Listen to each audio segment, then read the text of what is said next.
Okay, welcome to tonight's show. You're with Tom, Brian and Steve, and this is NRL from the Sidelines. And as we do every time this week, we're going to talk about a round of NRL. Gentlemen, how are we tonight? Salty. You are salty. Are you a salty Manly fan? Apparently I am a salty Manly fan. That is so cool. You know, I'm sure there's a lot of adjectives to describe us, but salty wasn't one I would think of, but I think you should embrace that. I think you should embrace being salty. I thought he did that every week. Yeah, it's true. But we haven't actually recognised it before. Oh, okay. Now it's got a name. Okay. Yes, thank you. Thank you. Just let me check. Don't worry, we love it. Do we love this person who comments and says that I'm salty? Well, What's his name again? Tom and I love Should you him. say? Tom and I love him. We just... Yeah. Tom, how are you tonight? Yeah, I'm a bit stiff and sore because I've been working outside and it's been cold and so I'm a bit tired. He's old. He's old. Okay. All right. Yeah, that we all? old. Yeah. Okay, tonight, gentlemen, I want to get started by talking about the bubble. And I tell you what, later on, we're going to also do the draw for our caps. Yes. Our Cool. amazing Caps. caps. Okay? Excellent. We'll do that later. Yep. Let's talk about the bubble. What? It got Continue. burst. Continue. Okay, all right. Well, this also... I want to talk about the bubble itself and how difficult it is for people to... Hang on, you haven't heard what I'm about to walk out. Well, okay, that might work. You're salty again. Come on, Barely started. go. And How difficult it is to abide by it. But I'm also Are very you saying critical. that sympathetically? Or? I am. Of course he is. No, I'm not saying it. I'd be saying this anyway, but I'm critical of those who have broken the rules. I've got no problem with that. They should be penalised. I mean, $20,000 is a bit harsh, but they should be penalised. But it is a tough thing to do to live in a bubble. No, it's not. Oh, of course it is. Look, it's one thing to acknowledge that it may be difficult, but it's another thing, in the obvious case of your coach, of saying that he was on the committee which chose these rules. He knows the rules. He said he didn't know the rules, and he was just spinning with the media. I'm not going to support him. What he did was wrong, and what the Brisbane coaches, Alan Langer has done with wrong. A conspiracy theory. I've got a conspiracy theory. Have you? What is it? Is this related to this point? Yeah, Okay. Tavita Pangai Jr. broke the bubble after speaking with Uncle Nick. Yes. He's now going to take less money to go to the Roosters to be mentored properly. Seriously, do you want somebody who's going to react like that? Honestly. So what do you reckon? It'll be about $1,000 contract? Oh yeah, for sure. Yeah, because that's Personally, I wouldn't take him. well, No. yeah. But come on, I want a serious discussion about the bubble. Seriously, What they've done is wrong, but let's talk about how hard it must be to live in that environment. No, well, I don't think it is. If that's your livelihood, your job, and condition of work. Yeah. I don't think that it's over the top or unnecessary. As a matter of fact, I was actually a little bit late to tonight's show because I was listening to an interview with Parramatta assistant coach Stephen. His last name slipped my mind. Yeah. And he was saying, he said it gets a little bit frustrating. He said, but you can associate with everyone in the bubble, your family, your work colleagues, your teammates. Sure. You basically just have to tell the NRL where you are. Every day you've got to tell them where you are and what you've done, and they tell you where the hot spots are and what to avoid. He said it's easy and there are advantages to it. He said so. It's the same as my work saying I can't go to the building anymore. I have to work from home. No, it's not, because you get to work from home, and also you get to go out with your wife shopping if you need to go shopping. You get to go out and have a cup of coffee if you want to. Yeah, that's what I'm saying. All they get to give me 10 times the amount of money and say I can't go shopping with my wife. I'm in. Okay, all right, I get that point. But all they can do is it's like all you can do is deal with your colleagues all day, and you have to go home and lock yourself away. That's it. No, look, that's all you can do. No, because there's more than just 10 people in that bubble of theirs. They've got a squad of 30 plus coaches. And one point is, I've got 50 people at my work. If all I got to do was see them every day. Oh well, yeah, you'd want to see me, of course, but apart from that, and no one else other than my immediate family, no, I would struggle with it. all you got to do is ask yourself, okay, what's the alternative? I don't get paid, and my livelihood gets changed. Yep. So we don't know how many people have actually transgressed. You know, there may be more than what we know about. But you know, let's say 85 to 90% of players and staff have done the right thing. Yep. Well, they've shown that it's not impossible.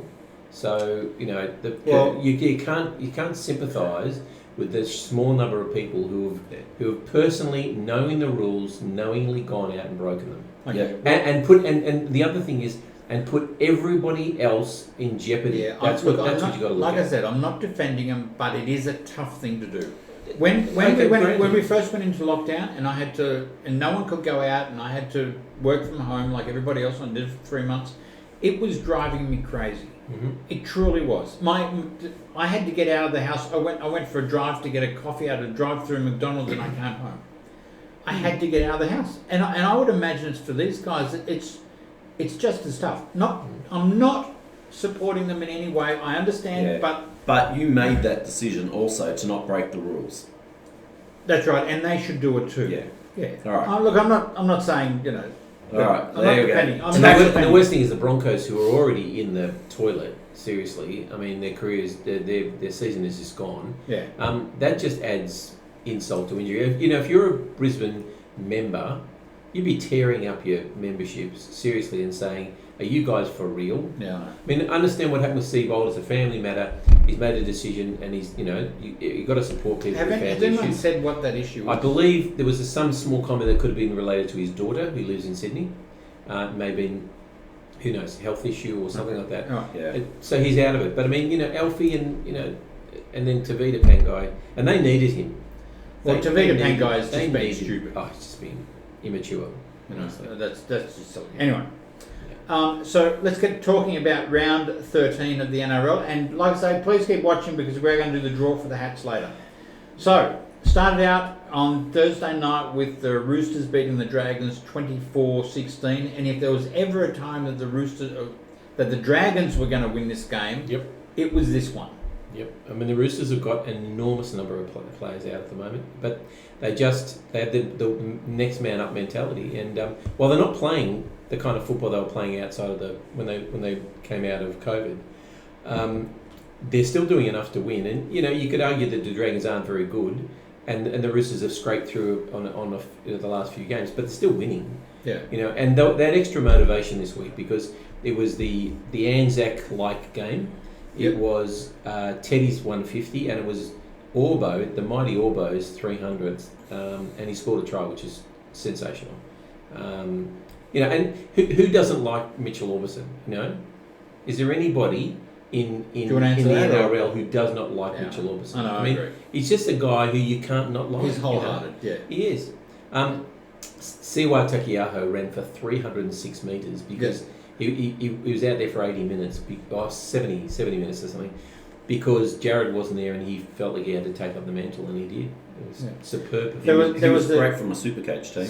Superb performance. And Keary was sublime again, There was a tackle on Lomax. Ryan Hall tackled him as he scored a try. Yep. I want to talk about the two tackles, Yeah, because honestly, to me, that was an intentional twist of his knee. Oh, please, really? To me, I think he hit his momentum stopped because once he stopped, he didn't roll. But he rolled not to twist his legs, but because it was near the sideline and he's trying to roll him out. It was already over the line. It wasn't.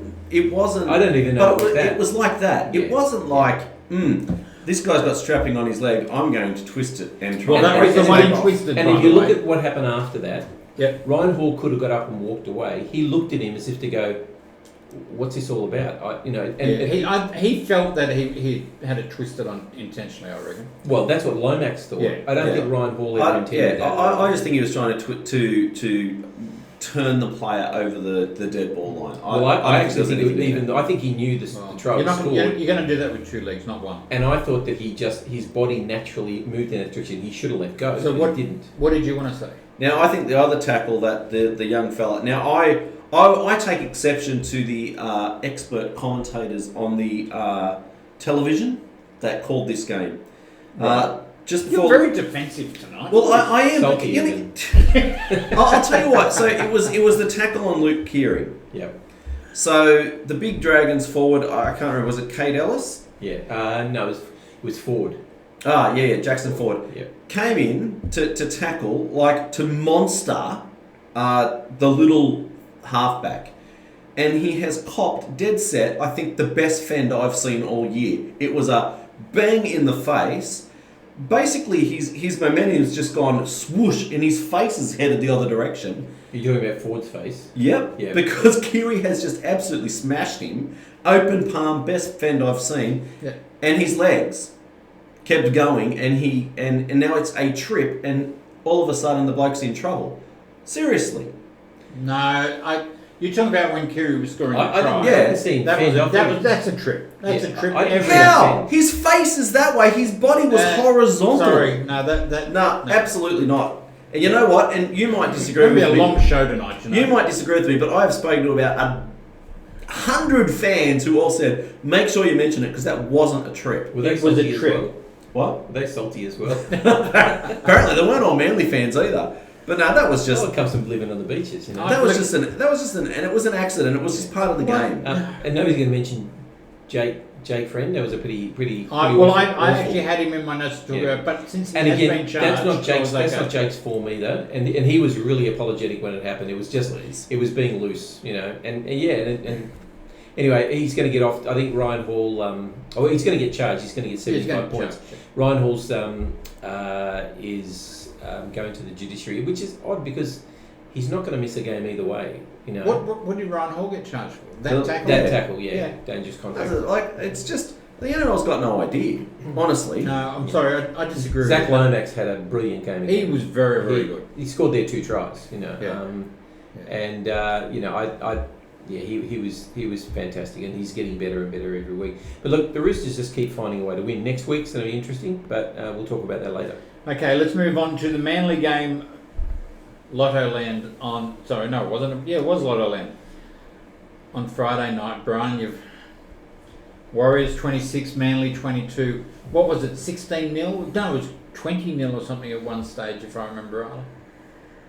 Yeah, it's tough. Do you want to comment on this game, or shall Tom and I just talk about it? I don't know what to say. It was. You had 53% of the ball. It was. Yeah, not for the first 20 minutes. No, we the had 1% first of the 20 ball. minutes was very, very poor. Yeah. I think I texted you and said, "Are you watching this?" Because I couldn't believe you were. All right. Here's my comment. My salty comment. A couple of years ago, Trent Barrett was our coach. Yeah. And I saw those kind of performances all the time when players looked like they didn't want to be there, and there was no pride or passion or willingness to compete. That's what I saw against the Warriors. Stez' 400 Yeah. coaching game too. Yep. Do you think they just turned up thinking they were going to win it easy? I think there are, and this pains me greatly. I think there are players who should not be in first grade in that team. Do you want to name names, or are we going to leave it at that? I think Brendan Elliott is unbelievably safe under the high ball. Yeah. Can't run, can't tackle, can't cover, Can't pass. can't pass. Yeah. He's solid without being. He's never going to be Tom. I mean, look, It doesn't have to be Tom, but if I was to say to any rugby league follower, where would you attack Manly? Left edge, right edge? You'd go, the left, over to Fua every single time. Yeah. So Tom covers a lot of that up. They play a compressed defensive line. Tafua comes in, fantastic. Tom's there, cleans it up, done. Extra man on that side of the field. Yeah. Elliott is 50 metres away. You can't... He's not a team player. Like I said, he's great under the high ball, but he offers nothing in attack, nothing else in defence. I thought the two absolute standouts were Tavita Whenua for Manly, and I'm talking for Manly, not necessarily for the Warriors, because they were pretty damn good across the park. Tavita Whenua. Tavita Whenua, and I'm not even going to try to pronounce his name because Aaron Mullen got smashed for it. Hamoli, the second rower. Yeah. Both players who have won lower grade premierships with Manly, and I think it is time to give them the opportunity. Because they were standouts, and there's a whole bunch of young blokes coming through who I think would do a more admirable job than some of the players in that team at the moment. Let's talk about the Warriors. They were impressive though. You do have to say Todd Payton's doing a pretty done good job. And considering they lost Blake Green and the two wingers, and the two monster wingers. Yeah, they actually. I think Peter Hicko's been having a standout year this year. I think he's been busy. He's been really busy the whole year. Love to have him back. Instead of George Defoe? Oh, yes, I know. All right, let's go on to the game at ANZ Stadium on Friday night, where the Rabbitohs beat the Broncos 28-10. Payne's back. No. We see the Manly Warriors game was pretty much reserve grade versus reserve grade, and I don't think this game reached any great heights either. No, I got to say, I don't think South got out of second gear, and the Broncos offered nothing. Yep, 100%. I was actually really surprised. Cody Walker ran the ball a lot more. He controlled it. Reynolds had a good kicking game. Yep, and they just... Very good. His short kicking game is superb, isn't it? They just did what they needed to do to win. Yeah. I've got an issue with that try that Reynolds scored off the kick of... Jackson Paulo, fantastic young winger. I think he was borderline. He was good, but there's no way that he ran Adam Reynolds onside. No way. Well, no way at all. I can't see how they could possibly have said he was back onside.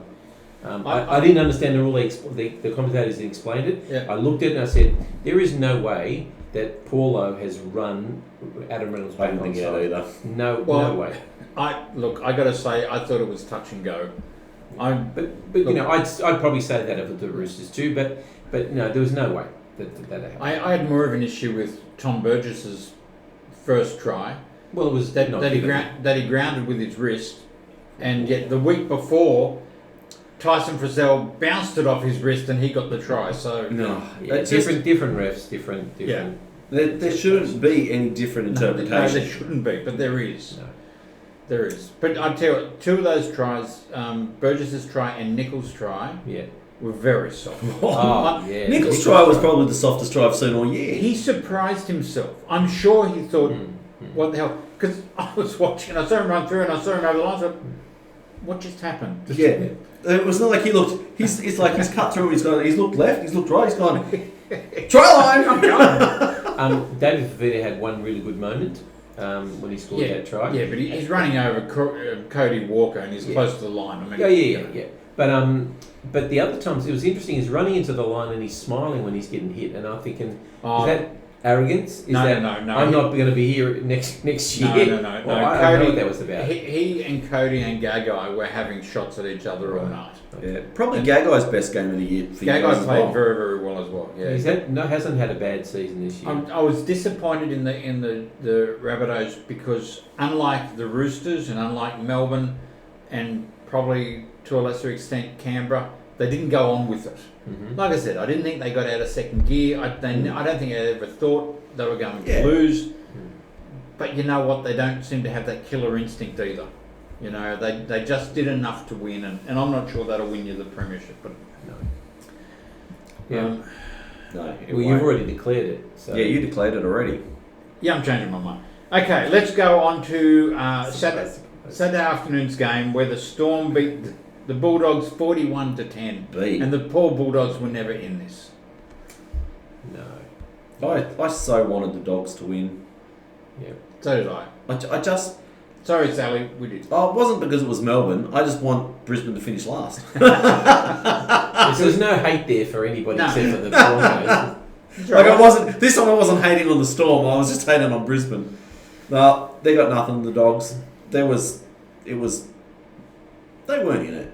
No, they weren't in it. They never looked like they were going to be in it. I mean, they're able to rest Pappenhausen and bring on Nico Hines, who had a pretty decent and he had a good game. So, you know, depth is everything, and the Melbourne Storm, like the Roosters, have got it. I tell you what, Kenny Bromwich, he's an unsung hero, but I think he's had a good season. You know, he's just in the right spot at the right time a lot of times. And he doesn't. He's not impressive in any way, But if you watch the game carefully, he's always in the right place, you know, and it's just one of those workhorses. And they also didn't have Finucane, and they didn't have Cam Smith. And Munster was injured. And Munster got injured. Yeah. And look, you know, they were expected to win, but how do you think Brandon Smith went? I wasn't really concentrating on him, to be honest. Okay. I thought he did his job. Yeah. Like, I mean, yeah, it's hard. I mean, he is replacing Cameron Smith. Well, I mean, there's an article in the paper last week where Bellamy was saying we don't want him to be Cameron Smith. We want him to be his own player. Yeah. We want him to be who he wants to be, and they're going to play that game. And correct. I thought he was very good. He was. I mean, he guided the team around. It was. Yeah, he was busy, but yeah, I thought more than adequate fill-in. Yeah. Yep. Okay, and then we went to. This was a disappointment. The Knights 44 over the Tigers 4. This was a real disappointment. I honestly thought. I mean, I tipped the Tigers in this one. I honestly thought they were going to put up a better showing than what they did. Yeah. Well, the Knights started showing their potential. Yep. When I was expecting them to still struggle, and I thought the Tigers would this be a must win, and that they would actually pull their socks up. But you know, didn't factor out Harry Grant not being there. He's been huge to them. Unfortunately, Benji had a terrible night with his defence. So Malcolm Maguire has been criticised a little bit of late because he keeps chopping and changing his team. You know what? You always give the coach a coach should change his team around to find the right combinations. But does he just not have the right players to find those combinations? Because he's changing them around an awful lot. I think he realises that there's a hole in the Tigers as far as their halves go, and he's doing what he can to fix that. Look, Brooks has been disappointing this year. Yeah, he was Dally M halfback of the year last year, you know, rightly or wrongly, but he was right up there, and he's been really disappointing this year. Yeah, but the way they picked those results are wrong anyway. But he was having much better year. He had a better impact last year. Very disappointing. Look, insane. Yeah, so I don't know. Look, and particularly with no reserve grade, I actually think it's not a bad idea to move players in and out. So, for example, the Roosters, when Trent Robinson very clearly said, "Nah, Kyle Flanagan's been dropped," and they bring in Adrian Lamb, who certainly had a good game. Yeah, he did. I don't think it's a bad thing to change a team up if the circumstances dictate it, and particularly with there's no reserve grade. You know, so 3 or 4 weeks time, Kyle Flanagan works on whatever it is that Robbo needs him to work on, and he comes back into first grade and goes down injured. They know they've got Adrian Lamb there who can fill it. Lockie Lamb, who can fill in and be more than adequate. I think it's not a bad move. Were the Knights 10 times better? Yep. 11 times better? They were very good by comparison. Kalen Ponga, they finally... an exceptional game. Every now and then, the Knights team revolves around Kalen Ponga, and he just does what he does. Was it because Blake Green freed him up? I don't know, but he had an exceptional game too. That's what the commentary is that Blake Green just does his job. He allowed Mitchell to be Mitchell, and then Kalen didn't have to be that second half. Yeah, which is as we've been saying, that's been Ponga's problem. The attack has to go to him. Now, I mean, Green is that calming influence. You want that, so perhaps he'd like to be in there for 50 games. Yeah, you know, whether it's the same next week, I don't know, but he just looked like he'd been there for a long time. Just fitted in like a glove, and apparently he had one session with them. They had the captain's rate, and that's it. I know, Brian, you don't rate him, but I've always thought he's a good player. No. See, but that's just it. I don't think he's a game winner. Yeah. But when you've got Ponga there, does he need to be the game winner? No, he doesn't. Well, he was terrific at the Seagulls because he was a game manager and allowed Cherry and Tom to play. Yeah. But you hated him. I didn't hate him. Well, you wanted him gone. No, I wanted a different opportunity. Yeah. I thought it was really good for you, anyway. All right, let's go on to Panthers 28, Raiders 12. I was surprised by this one too. I thought the Raiders would offer a lot more in the first half. Well, I thought I was surprised that the Panthers didn't go on with it in the second half. Yeah, well, me too. I must have been. Was it 20-0 at half time or something like that? Yeah. Yeah, they didn't score any. They didn't score a try in the second half. They scored 2 penalty goals. But for the first 6 sets, the Raiders threw the kitchen sink at the Panthers, and they just look calm and cool. I mean, I know you're going to hate me saying it, but they look like the Roosters of a couple of years ago. You know, we do hate it because they just had good defence. Just that. Can't they just be the Panthers of 2003? No. Yeah, can't they be? When did you guys win the comp? South of 2014. Yeah, Manly. You know. Yeah, you could have said that. 2012. Yeah, but I wouldn't have. But look, the Panthers were clinical in the first half. Yeah, and the second half, they were very, very sloppy. And I think the Raiders came out and tried a lot harder. I mean, their 12 points came from Chance Nickel-Klokstad. I mean, basically, he got them almost on his own. Yeah, he had a bit of a funny game, though. Oh, he seemed to drop a lot of ball. He seemed very hesitant. Yeah. Oh, look, I think that the Panthers just monster you at the moment. They've got big pack, and then they rotate their bench, and they've got Moses Leota, I think his name is, and then Tedavano, who's tremendous hitter, and they've got an enormous bench. Plus, as I've said for a few weeks, you know, I don't know who's going to beat them seriously because they've got no weaknesses at the moment. Earlier on in the year, they kept going to kick out. It was always down that side of the field. Kick out, kick out, kick out. Yeah. Well, he scored the first try, but then the other edge back row scored the second try. Yeah. Then Stephen Crichton on one edge scores, and then Brett Naden on the other side scores. They've got strike every week. They're putting it together. Cleary's gone to a new level. We've said this week after week. Sick of saying it.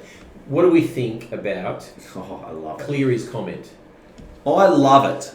I hate it. You know, no, I love it. I tell you why, because the Panthers got some dodgy calls in that second half. And it's always at referees' discretion. But at one point, I can't even remember who it was. The Raiders, the bloke was pushed. Hang on, can I go back? You said who got dodgy calls? I thought the Panthers got dodgy calls. Seriously? Yeah. Isn't that funny?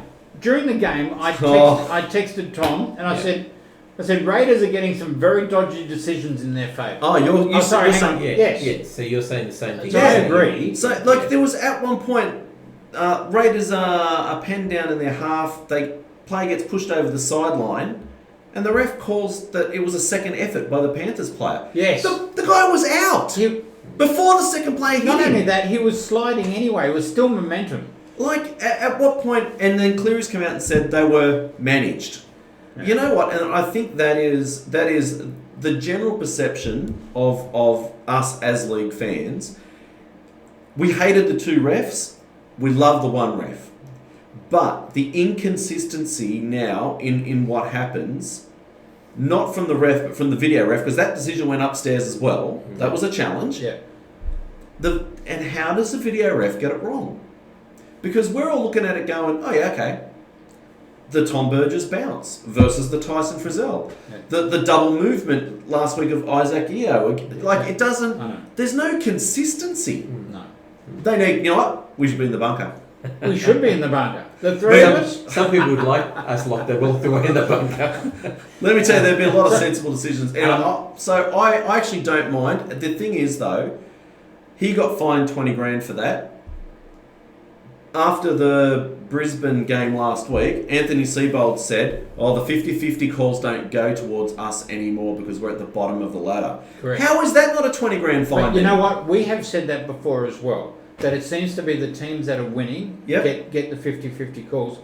And I'm not arguing with you about that because how often do you find that in the first half of a game, a team will get a lot of penalties, and then all of a sudden it happens that the team in the opposite team change, and they catch up. You know, so it's always balanced at the end. Can we just go back to the previous game because there was a howler there, the Safidi try. Oh yeah, that's right. The double How does movement. the bunker? The double movement. How does the bunker not see that he's lifted the ball up and he's planted it onto the line? That's right. Oh. That was so obvious. Especially after the week before, where they said once the hand is on you, you've stopped, you're tackled, and so. Oh. Yeah. And 99% of fans can see it. Yeah. And the bunker's in a $2 million facility and they can't see No, it. they can see it. Like I They said, the ref calls it and gets it wrong. That's fine. Yeah. Bunker has 37 looks at a replay and gets it wrong. That irks me. Irks. More than I'll be salty. salty. I'll be irky salty. All right, let's go on. And this impressed me as well. Titans 30, Cowboys 10. Yep. Cowboys had nothing. Nope. And you could see it last week against the Roosters. The Titans were suddenly becoming dangerous, you know. Well, you said it, I think, last week when you said they got belief. Oh yeah. And you just got to hand it to Justin Holbrook. I mean, he's just giving them a sense of belief, but also organising them really well. That their attack's getting much better. And look, the Cowboys looked busy. They had a lot of possession, but the Titans were just better by a long shot. Mm-hmm. And they started to look like they didn't look like that team that's been sitting in 14th or 15th for the last 2-3 years. If they had this form half a dozen weeks ago, who knows? They could be challenging for the 8 even. Who knows? Well, they might still be doing that. Well, They could still be a bottom 8 team. It's taken Holbrook a long time The 8. It's taken Holbrook a long time to start putting the broom through and getting the players that he wants. Yeah. So, I mean, AJ Brimson, we all knew that he was a superstar. Tremendous, wasn't But far out, he was electric. Yeah, but I think they're also responding to the fact that they've now signed for Feta. They're getting Tino. So all these other forwards are now saying, if I want a contract next year, I've really got to step up. Oh, look at Proctor. You know? Proctor's been invisible for the last couple of seasons, and he had an absolute blinder. He's had 4 or 5 He's really off good contract. games. He's off contract. He's off contract. Yeah. You know, but he was good. I mean, that tap back. Yep. I mean, he's not a young guy. No, the effort to tap it back and then to score that try, sensational. It was great to watch. The Cowboys got nothing. Oh look, I mean, Michael Morgan had the worst game I've ever seen him play. He kicked the ball out. He dropped forward balls. passes. Yeah, he was pretty bad. All right, let's go on to the Sharks. Parramatta 14, the Sharks 12. This was a wet game. Oh, I love wet weather. It was great. This was a wet. I was thinking, this is great to watch. I'm glad I'm not there. I'm glad I'm not watching. I mean, they were my goodness. soaked. I love wet weather footy. Do you love that sort of football? I love it. It you know what? Because it just changes everything. It levels things up, doesn't like it? Wade Graham put in absolutely probably the worst kick I've ever seen. That ball was going dead like it was bouncing 30 metres over the sideline, and it's just pulled up. And was it Jesse Ramian? Yeah. Bang! There he goes. He scored. He was riding a 2-foot wave of water. The thing that I didn't understand in that game was that it was the step at the line that made meters every time. Yes. I don't understand why they just didn't keep doing that. They kept trying to spread it and lose it, beat it up the middle and lose it. Yeah. Just quick step, around you go. So I loved it. Errors. So look, it was 10 errors to the Sharks, 15 errors to the Eels, and they still managed to win. hung in. Yeah. Yeah. I mean, they got that penalty goal, which wasn't luck, but they were able to defend their way out of it. Yeah. You know. I thought it was a great game. Like I said, I love it that you can dive 15 metres out from the line and still score a try. No, it was good. Dylan Brown had another He was fantastic game. sensational. Just let me say, how good was Sean Johnson as well? Yeah. He's been good for a few weeks. He's stepping up, man. Yeah. It's like this is the form that you expect from somebody who is a Golden Boot winner. The But Warriors he just would be saying, why couldn't we have got that out of him?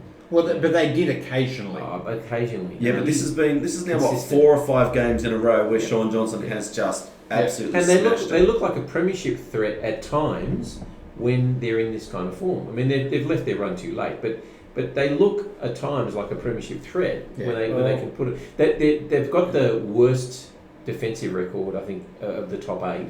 Yeah. But they score heaps and heaps of points. All right. Who wants to do the ladder? Yeah, my turn, I think. We have turns. Apparently. Brian's done it a couple of times, so I'm taking a turn. Twice. 3 times. Wow. Okay. For another of several weeks, we have the Panthers in first position, 23 points standing alone. The Storm and the Eels are on 22. Fourth position rounding up, also on their own, on 18 points of the Roosters. The bottom half of the 8 are the Raiders on 16, the Knights on 15, the Rabbitohs and the Sharks on 14. That's your 8. Just outside the 8, we have the Sea Eagles on 12 points, and then the West Tigers and the Warriors on 10. The Dragons and the Titans on 8 points.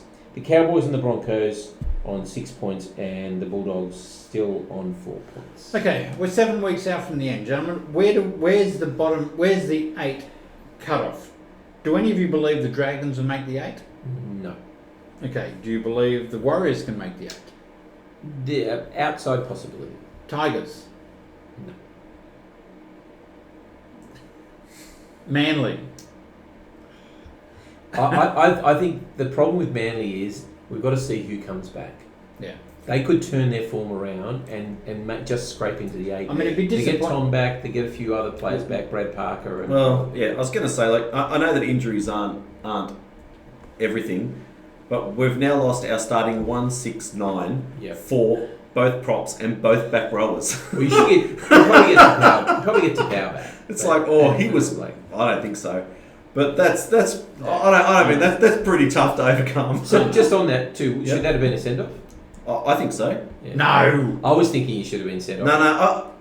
No. It was a pretty bad hit. No. See, I've got a difference of opinion. And he's got form. I think if my personal opinion is that if a player is sent for a HIA due to an illegal act, then that player should also be off. And if that player doesn't come back from the HIA, player stays off. Well, that's why they give him 10, because 10 equates to the 15 they're off with the HIA. It should. No, I sincerely believe that. I don't care who it is or what's been done, but if a player is taken out for a HIA because of an illegal act, they both go off, and if that player can't return to the field, neither can the bloke that took him out. Okay. I thought it was a pretty ordinary tackle, and he's got form. You'll get many weeks. We need to do our draw for our hats. Yes. Ooh. So, I'm going to set some rules here. Okay. All right, I have a bag Full. Bursting. full of names here. Russell. Crow. Okay, there are multiple names in here, but the rules are you get to pick one each, Yes. and if you pick what someone else has picked out, then we redraw. Okay. Yeah. So we're only going to give you one hat each. It's not fair. Because they're superstar hats. So you're going to pick yours first? You pick yours first. No. All right, Brian. You Okay, I'll go first. Okay. Holy dooly, it is full. Drum roll. It's full. I chose Can you read my writing? Douglas Hyde again. Douglas, hi. He won a cup last time. Okay, Well, Tom. you got to be in it to win it. Well done, Douglas. You'll get a hat. No, can't have Douglas again. You get Douglas again. Yeah, Douglas again. dude, you can't have two hats. You don't. He's got two. Not from. No, He's not only got from one Queensland. He's only got one head. Come on, choose from a different set. Sally. Yeah, mate, Yeah. Sally. Well done, Sally. Russell. This will make your COVID weekend. And the third. Sally again. Okay. And the third winner is I think you would have put him in just once, but no. Yes. Douglas Hyde. Oh, come on. Well, it's got to be. Seriously? Yeah. Actually, it's true. It's legitimately standing over here. I think we might have to take a peek in and see which one I want to win. Just choose from a different area. Bradley Jerd. Go, Bradley. Braddles. Braddles will love that. Yes. All right, so. Okay, we're going to send you hats. I'll work out a way to contact you for your addresses. But you got to send us a photo of you wearing them. Yes. Post Bradley. it on Facebook. Post it on Facebook. Bradley, you got to put a photo on You Facebook. can't burn them until you show a photo of them. All right, thank you to everyone who entered that competition. That was a lot of fun. Thank you. Yes. Fun for us. Gets rid of some of my hats. Okay. let's talk about next week's game, gentlemen, round 14. Oh, yeah. What do we do there? Oops. Okay. So we are on Roosters against the Melbourne Storm at Sydney Cricket Ground. There is talk that Cameron might make a special effort. Cameron Smith might make a special effort to come back for this game. No Smith. I'd be silly to do it. No Smith, no Munster equals Roosters win. Well, look, this is what often scares me in these sort of games is this is where the team lifts. They go, right, we haven't got Cameron with the Camerons. We're going to make sure we win this game, so we're going to lift again. So, it's a danger game. I don't think the Roosters are playing that well. They're going to have to step up to beat Melbourne this game. Yeah, I agree. It also depends on who we get back because I think we should at least get Josh Morris back. Should get Jared back. There's an outside chance we might get Brett back. Daniel Tupou's this week or next week, I think. So, I mean, and they've got to come in. They've got to play as well. They've got to sort of train as well. But I mean, we're getting some troops back. It'd be nice if we had a little bit more settled back line. Yeah. Because the back line of Hall and Tupanua was just like a sieve against the Titans. Okay, so Roosters. Yeah. Storm. Okay. Then we go on the Friday night game is the Warriors against the Panthers. Is anyone brave enough to pick the Warriors? No, I think the Warriors will make a decent account of themselves, but the Panthers is just going too well. Yeah, I agree. Parramatta Eels against the St George Dragons. Yeah, the Eels will win. Say it out loud. Say it out loud. Yeah, I'll be going the Eels as well. Sorry, Barry. Well, the Dragons couldn't beat an understrength Roosters. I'm not picking them. Yeah. Okay, Sharks against Titans. Oh. And this is at Wollongong. Next drive. Cogra. Yeah. Oh. I'd love to say the Titans. I think the Sharks will get this one. I'm leaning towards Titans. Why would you do that? I thought they were really impressive last week, and I think that there's a settledness about them that might overcome the Sharks. Yeah, I think I'm going to take a chance and go the Titans. Okay, I'm going Sharks. Cowboys against the Rabbitohs. Oh, geez, 2 weeks ago I would have said the Cowboys. Yeah, the Rabbitohs. Yep. Yeah, Rabbitohs. Raiders against the Broncos. Raiders. By a lot. By a lot. Yeah. No coach, no Tavita Pangai Jr. This is probably the most difficult of the weekend. Knights and the Sea Eagles. No, I think the Knights play like they did last week. I don't think the Sea Eagles, sadly, have got a hope. And it's going to be at McDonald Jones Stadium, so they're going to have they grow a leg at McDonald Jones Stadium. Brian? Go the Eagles. Yeah, go the Eagles, he says. All right. And the Tiger, we're going to round it off with the Tigers and the Bulldogs. I'd love to see the Bulldogs win this game. You know what? I'm just going to death ride them. Go the Dogs. Dogs. Yeah, I'm going to go the Dogs. All right. You're going to go? Tigers. Right. Did you go Manly, by the way? Who are they playing? Newcastle? No, I went Newcastle. No surprise there. We've got no one back, so no, exactly. So it's going to be tough. You're not getting half your team back like the Roosters are. But they've got to come back sometime. Yeah. They're paid salaried employees. Yeah. Well, excuse me. We get Brad Parker back. I mean, he's a very good defensive centre. I reckon you'll get Martin Tupou back. We might get Marty. Yeah. Okay, so you got two players running out. Who else you got? That's it. I don't know. Honestly, I don't know. It's going to be interesting. All right, Brian, anything intelligent you want to end the show with? I hate that trick question. One day you'll give me something. Yeah, I think we should all pick. Well, I think we should all chip in and help Ivan Cleary pay his fine. Forget it. No, won't be happening. No. Tom, anything? Go fund your page, Ivan. Stay in the bubble. All right, well, thank you for watching. This game to continue. This is NRL from the Sidelines, and you're with Tom, Brian, and Steve, and we thank you for watching. We'll do it all again next week. Bye-bye. See ya.